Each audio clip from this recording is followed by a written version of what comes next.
Have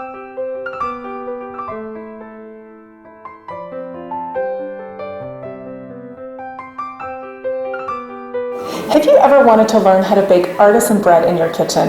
It's really so simple, and today I want to share a recipe with you that's a really yummy rosemary herbed bread. It's in baguette form, and it's so fun to eat this way. You can dip it in soups, or you can make little appetizer breads. Well, today I want to show you these very, very simple ingredients, and we're going to start with flour that I've ground here in my Wondermill electric mill. I use this electric mill almost every day to make nutritious and wholesome foods for my family, and now you can too. It's just so simple to do.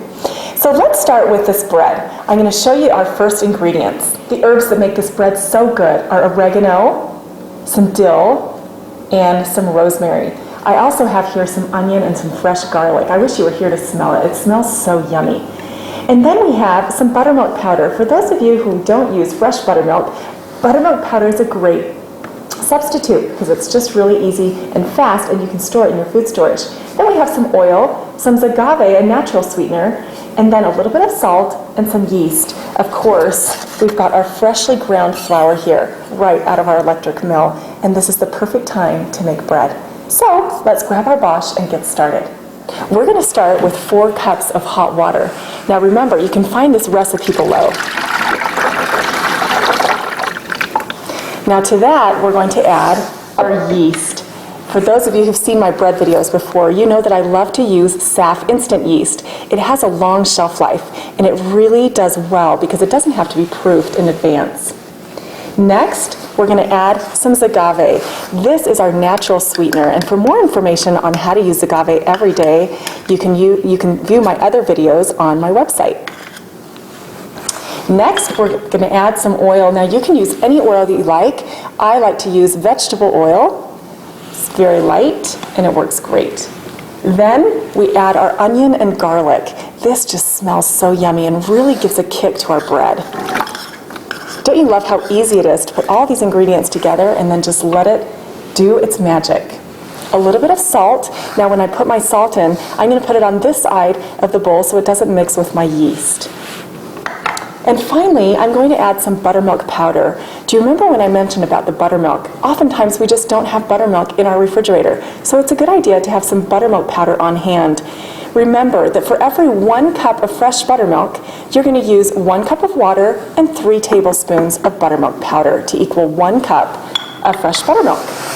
Now come our delicious herbs. We're going to put in 2 tablespoons of dill. This is one of my favorite dill blends. Look at that. It has a little bit of lemon in it. 2 tablespoons of dill.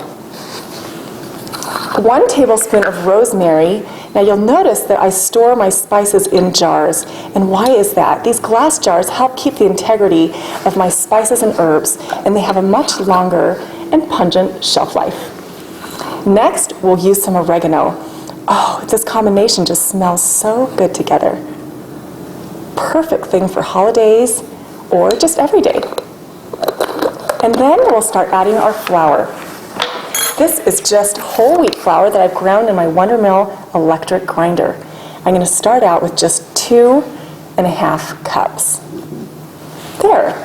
Now we'll give this a little blend.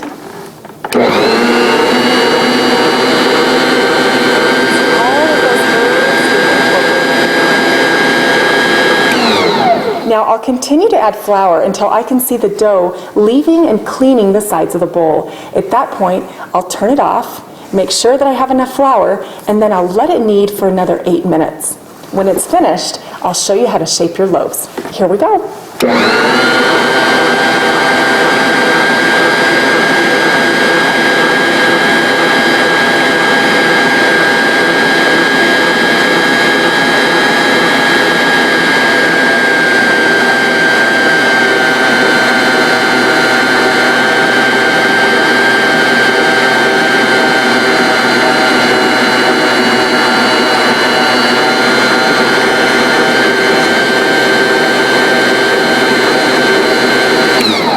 Now just a little tip while we're doing this. I want to make sure that you can see how wet and sticky this is. This just looks like it would be enough, it would be way too wet to make a dough, but I'm going to show you, I'm going to add just a little bit more flour, and then you're going to be able to see the white curve of the bowl. At that point, you're going to stop adding flour and let it continue to knead for 8 minutes until it's nice and smooth.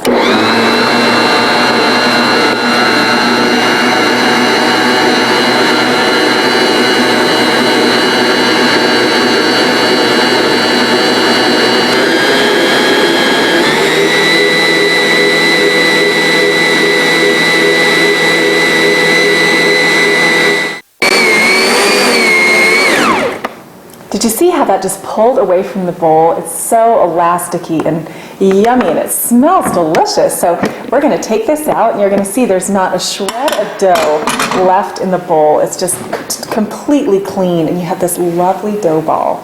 Now, all you're going to do is you're going to put it in a bowl, and you're going to cover it and let it rest for about an hour till it doubles in bulk. Cover it with a clean tea towel, and when we come back, I'll show you how to shape these loaves into the baguette form. Now once your dough has raised and it's double in size, you'll shape it into your loaves. I'm just going to show you a half a batch, and a half a batch will make 2 baguette loaves. You'll notice that I'm using this baguette loaf pan. I really like it. It has these tiny little holes. It's made of stainless steel, and it really does well when it's baking your bread. Not only does it shape it into this beautiful baguette shape, but it also has these little nubbies on the bottom that really help it look authentic and bake really evenly. So I'm just going to take my dough and I'm going to divide it in half, and I'm just going to gently stretch and pull. The tighter you can get your loaf, the more uniform it's going to look when it's done baking.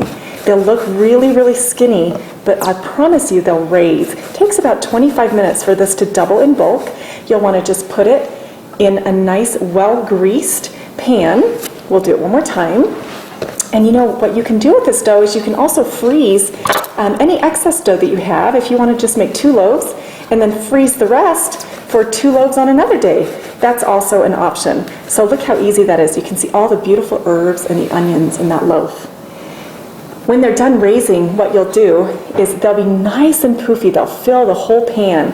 And then you'll gently take a serrated knife and you'll just cut these nice diagonal slices all the way down, and then put them in your 400-degree oven.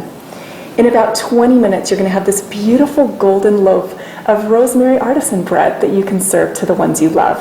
I hope you'll enjoy making this rosemary dill bread. It's just delicious and the perfect thing to serve as an appetizer or for lunch. Enjoy!